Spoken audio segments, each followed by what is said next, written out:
Assalamualaikum warahmatullahi wabarakatuh. Izin memperkenalkan diri. Nama saya Rizky Aprimolan dari D3 Analis Kimia. Kali ini saya akan memaparkan materi mengenai teknologi informasi seperti sejarah, konsep, penerapan, dan bukti ilmiah. Yang pertama kita masuk ke latar belakang. Di sini saya mencakup tujuan dan urgensi.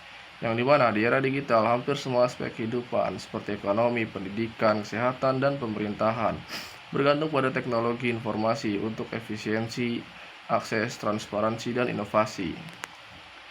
Lalu, tanpa pemanfaatan IT yang baik, negara atau organisasi rentan tertinggal dalam persaingan global. Yang ketiga, ada masalah muncul tanpa IT. Komunikasi menjadi lambat, data sulit diakses, proses manual rawan kesalahan, dan inefisiensi biaya dan waktu. Lalu kita masuk ke bagian pengertian. Bagian pengertian sendiri, teknologi informasi IT adalah serangkaian teknologi yang meliputi perangkat keras hardware, perangkat lunak software, jaringan komunikasi, dan basis data yang digunakan untuk mengumpulkan, mengolah, menyimpan, mentransmisikan, serta melindungi informasi. Namun, menurut Laudon 2020, IT adalah seperangkat teknologi berbasis komputer dan telekomunikasi yang digunakan untuk mengumpulkan, memproses, menyimpan, dan menyebarkan informasi guna mendukung pengambilan keputusan, koordinasi, analisis, serta kontrol dalam suatu organisasi. Kita masuk ke sejarah IT. Yang pertama, sebelum komputer modern, alat bantu hitung seperti abacus, mesin tenun, jacquard dengan kartu berlubang.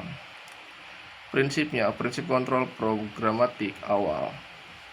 Lalu kita masuk ke abad ke-19, Charles Babbage mendesain difference engine dan analytical engine. Ada Lovelock menulis instruksi awal sebagai cikal bakal pemrograman. Lalu kita masuk ke awal abad ke-20. Herman Hollerith mengembangkan mesin tabulasi dengan kartu berlubang digunakan untuk sensus AS. Dan kita masuk ke abad ke-20 tengah ke atas. Muncul komputer elektronik, transistor, integrated circuit, dan komputer personal atau PC. Lalu di tahun 1958, istilah information technology mulai populer dipakai di Harvard Business Review.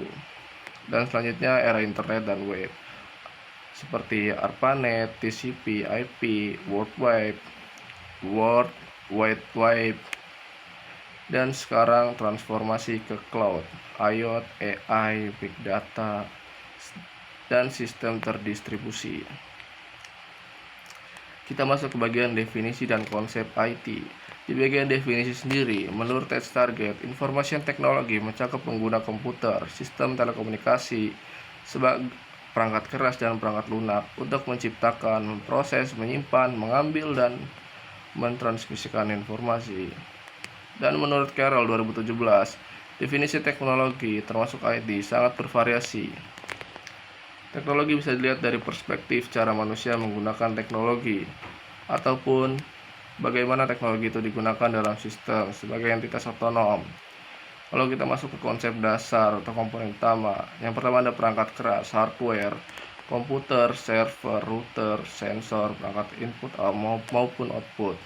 Dan yang kedua ada perangkat lunak software, sistem operasi aplikasi, dan malware. Yang ketiga ada jaringan dan komunikasi seperti internet, intranet, protokol komunikasi, dan jaringan wireless. Dan yang keempat ada data dan basis data seperti penyimpanan, pengelolaan, dan analisis. Lalu di bagian manusia pengguna seperti pengguna, pengembang, dan administrator. Lalu kita masuk ke proses kebijakan atau tata kelola governance. Bagaimana sistem dikelola, keamanan dan keputusan. Konsep sistem informasi sering tumpang tindih dengan IT. Sistem informasi lebih fokus ke bagaimana elemen-elemen IT dan manusia serta proses bekerja bersama untuk mendukung keputusan. Lalu kita masuk ke dalam peran IT dalam kehidupan. Yang pertama ada pendidikan. Pendidikan sendiri memfasilitasi pembelajaran jarak jauh, akses sumber belajar digital, platform e-learning seperti Moodle, Google Classroom, dan MOOCs. Lalu kita masuk ke bagian bisnis dan usaha. Di sini ada otomatisasi, efisiensi operasional, manajemen data e-commerce seperti Tokopedia, Shopee, Lazada, dan TikTok Shop, dan sistem CRM atau ERP. Lalu kita masuk ke bagian kesehatan, telemedicine, catatan medis digital, analisis data medis, konsultasi online, rekam medis elektronik, dan sistem pendeteksi penyakit berbasis AI. Lalu kita masuk ke bagian pemerintahan. Di sini ada pelayanan publik digital, transparansi, smart city e-government, seperti administrasi online dan sistem pembayaran pajak online. Lalu kita masuk ke komunikasi dan media, seperti akses informasi, media sosial, komunikasi real time seperti email, WhatsApp, Instagram, Telegram, Twitter, dan media sosial lainnya. Lalu kita masuk ke bagian transportasi dan logistik. Di sini ada pemantauan, optimasi rute, kendaraan terhubung aplikasi ride hailing seperti Gojek, Grab, dan Maxim, dan sistem manajemen logistik. Selanjutnya ada GPS. Selanjutnya kita masuk ke bagian industri dan produksi. Di sini mencakup otomasi, IoT, smart manufacturing system, produksi terotomasi, dan sensor IoT monitoring mesin. Lalu kita masuk ke studi dan bukti ilmiah jurnal. Yang pertama ada cyber security, state of the art, challenge and future oleh W.S. Admes 2024 yang membahas kondisi terkini keamanan cyber, tantangan dan tren masa depan. Yang kedua ada challenge and future direction of big data and artificial intelligence oleh Hadluan Dek 2020 menjelaskan tantangan dalam penggunaan big data dan AI dan riset arah ke depan. Yang ketiga ada navigating contemporary challenge and future prospect yang dimana tinjauan literatur terkait digitalisasi, sistem cyber fisik, keamanan dan kesejahteraan pekerja. Yang keempat ada challenge and future direction for integration of large language models into secure technical system yang membahas integrasi AI generatif dalam konteks sosial teknik. Yang kelima ada trust in AI seperti proses, challenge, and future direction yang fokus ke isu kepercayaan dalam adopsi AI. Selanjutnya kita masuk ke tantangan dan isu etis. Di bagian tantangan teknis, keamanan privasi data seperti serangan cyber dan kebocoran data. Yang kedua ada interoperabilitas sistem atau kompatibilitas teknologi lama dan baru. Yang ketiga ada ketergantungan perangkat keras dan infrastruktur yang mahal. Yang keempat ada kesenjangan akses dan literasi digital. Dan yang kelima ada skala dan volume data yang besar seperti big data atau storage pemrosesan. Dan yang terakhir ada pengintegrasian AI (ILM) ke sistem nyata seperti bias atau kehandalan. Lalu kita masuk ke bagian isu etis dan sosialnya. Yang pertama ada privasi pengguna dan pengawasan, surveillance, bagaimana data pribadi digunakan. Yang kedua ada bias algoritma dan diskriminasi tak disengaja. Yang ketiga ada kehilangan pekerjaan atau disrupsi tenaga kerja karena adanya otomatisasi. Dan yang keempat ada ketidakpertanggungjawaban dalam sistem AI, sulit dijelaskan keputusan. Dan yang kelima ada kesetaraan akses, kelompok rentan bisa tertinggal.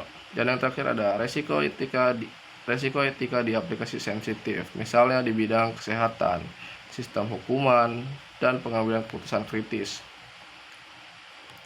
Lalu kita masuk ke dampak IT. Dampak IT dibagi menjadi dua, yaitu positif dan negatif. Yang pertama ada dampak positif. Dampak positif sendiri, yang pertama itu ada efisiensi dan produktivitas meningkat. Yang kedua ada akses ke informasi dan edukasi menjadi lebih luas. Yang ketiga ada inovasi di bidang medis, riset, dan komunikasi. Yang keempat ada kolaborasi dan konektivitas global menjadi lebih mudah. Yang kelima ada pengambilan keputusan berbasis data. Dan di bagian negatif, yang pertama ada risiko keamanan dan serangan cyber. Yang kedua ada pengangguran atau perubahan struktur pekerjaan karena adanya otomatisasi. Yang ketiga ada ketergantungan teknologi. Jika terjadi kegagalan sistem, banyak aktivitas terganggu. Dan yang keempat ada ketimpangan. Mereka yang tidak punya akses akan tertinggal. Dan yang terakhir ada dampak psikologis, seperti kecanduan media, isolasi sosial, dan penyebaran misinformasi. Lalu kita masuk ke masa depan dan tren. Beberapa tren dan prediksi. Yang pertama ada cloud edge computing dan arsitektur terdistribusi. Dan yang kedua ada integrasi AI, LLM, model generatif ke sistem informasi nyata, interaksi manusia atau mesin. Dan yang ketiga ada Internet of Things atau IoT dan cyber physical system seperti perangkat pintar saling terhubung. Dan yang keempat ada blockchain atau teknologi ledger terdistribusi untuk keamanan dan transparansi. Dan yang kelima ada komputasi kuantum, masih awal sebagai game changer. Dan selanjutnya ada keamanan cyber adaptif atau zero trust arsitektur sebagai respon terhadap serangan yang semakin kompleks. Dan yang selanjutnya ada etika dan regulasi AI, regulasi global agar si teknologi tak irresponsif. Dan yang terakhir ada sistem sosial teknik holistik. Teknologi tidak berdiri sendiri, melainkan harus menyelaraskan manusia, nilai, dan regulasi. Lalu kita masuk ke bagian simpulan. Di sini saya menyimpulkan, teknologi informasi IT adalah katalis utama transformasi sosial, ekonomi, dan budaya global. IT terbukti mempercepat komunikasi, meningkatkan efisiensi organisasi, serta membuka akses pendidikan, kesehatan, dan layanan publik yang lebih inklusif.